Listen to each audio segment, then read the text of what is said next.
नमस्कार दोस्तों, YouTube channel only EVS में आपका क्या है स्वागत है। किसमें? ओनली ईवीएस में आपका स्वागत है। यहाँ पर आप स्पेशल ईवीएस के लिए लेक्चर देख रहे हैं। देखते हैं हमारा फर्स्ट टॉपिक। तो फर्स्ट टॉपिक होगा हमारा बायोमिमिक्री। बायोमिमिक्री जैव अनुकरण। क्वेश्चन देखिए, प्रकृति के डिजाइन और प्रक्रिया का अध्ययन करके, किसका? प्रकृति के डिजाइन और प्रक्रिया का अध्ययन करके मानवीय समस्याओं का समाधान, मानवीय समस्याओं को क्या करना? समाधान करना। क्या कहलाता है हमारा? ये बताना है कि क्या कहलाता है। क्वेश्चन देखिए, प्रकृति के डिजाइन और प्रक्रियाओं का अध्ययन करके, प्रकृति के डिजाइन और प्रक्रियाओं का अध्ययन करके मानवीय समस्याओं का समाधान करने की तकनीकी को क्या कहते हैं? बायो रेमेडिएशन, बायो मिमिक्री या जैव आवर्धन या जैव संश्लेषण। तो आंसर होगा हमारा बायो मिमिक्री। ठीक, चलिए देखते हैं थोड़ी थ्योरी के साथ। तो जैव प्रकृति जैसे पौधे या जानवरों से प्रेरणा लेकर नई तकनीकी बनाते हैं, तो उसे बायो मिमिक्री कहते हैं। उदाहरण के तौर पर किंगफिशर पक्षी की चोंच को देखकर बुलेट ट्रेन का अगला हिस्सा डिजाइन किया गया है ताकि शोर कम कर सके और रफ्तार बढ़ जाए। मतलब किसी चीज को देखकर किसी का क्या करना? आविष्कार करना, उसमें नई तकनीकी लाना, क्या कहलाता है? मिमीकरण। ठीक है, चित्र की हेल्प से देखिए। तो ये है हमारा क्या? चित्र। ये हमारा चित्र है और किसका? ये चित्र देखिए, ये किंगफिशर पक्षी है। कौन सा पक्षी है? किंगफिशर। अब इस किंगफिशर की चोंच को देखकर हमारा ये ट्रेन बनाई गई है, बुलेट ट्रेन। बुलेट ट्रेन का मुंह किस लिए बनाया गया है? ताकि ये आवाज कम और क्या करे? रफ्तार तेज हो जाए। चलिए देखते हैं हमारा क्वेश्चन नंबर 2। तो क्वेश्चन नंबर 2, हमारा टॉपिक नंबर 2 बोलता है कार्बन प्रत्याच्छादन या कार्बन भंडारण। देखिए प्रश्न देखिए, वायुमंडल से कार्बन डाइऑक्साइड को हटाकर उसे लंबे समय तक सुरक्षित करना की प्रक्रिया को क्या कहते हैं? मतलब कार्बन, वायुमंडल से कार्बन डाई को क्या करना? लंबे समय तक एकत्रित कर देना, कहीं स्टॉक कर देना, उस प्रक्रिया को क्या कहते हैं? तो कार्बन सिंक, कार्बन प्रतिच्छादन या कार्बन उत्सर्जन या ग्रीन हाउस प्रभाव। तो ऑप्शन होगा हमारा कार्बन प्रतिच्छादन। परिभाषा देखिए इसकी। तो परिभाषा ये कह रही है, वायुमंडल में कार्बन डाइऑक्साइड को क्या? इसकी परिभाषा कार्बन प्रतिच्छेदन की। वायुमंडल में कार्बन डाइऑक्सीजन को मतलब CO2 को हटाकर उसे लंबे समय तक सुरक्षित रूप से संग्रहित करने के लिए की प्रक्रिया को क्या कहते हैं? कार्बन भंडारण या कार्बन प्रतिच्छादन।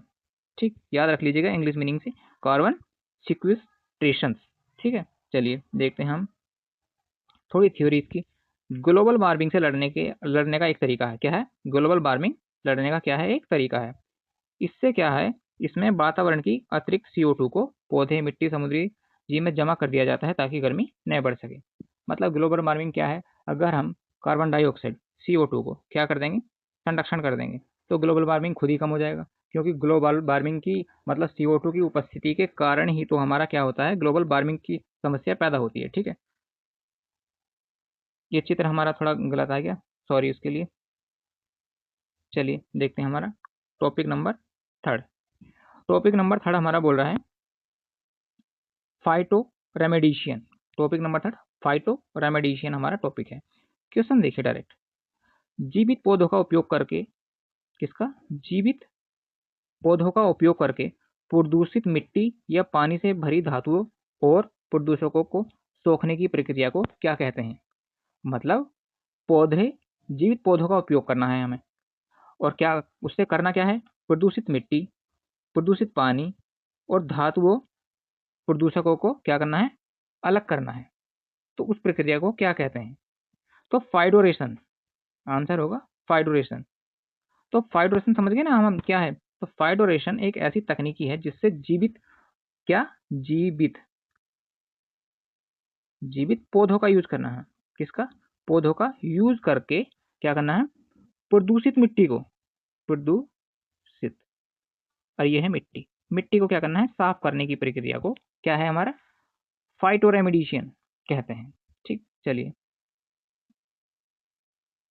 अब देखिए, हम इसमें थोड़ा सा एक इसका एग्जांपल लेते हैं। जैसा सूरजमुखी, सूरजमुखी और एक सरसों, सूरजमुखी और एक सरसों, ये क्या करते हैं? सूरजमुखी और सरसों जहरीले तत्वों को सोख लेते हैं।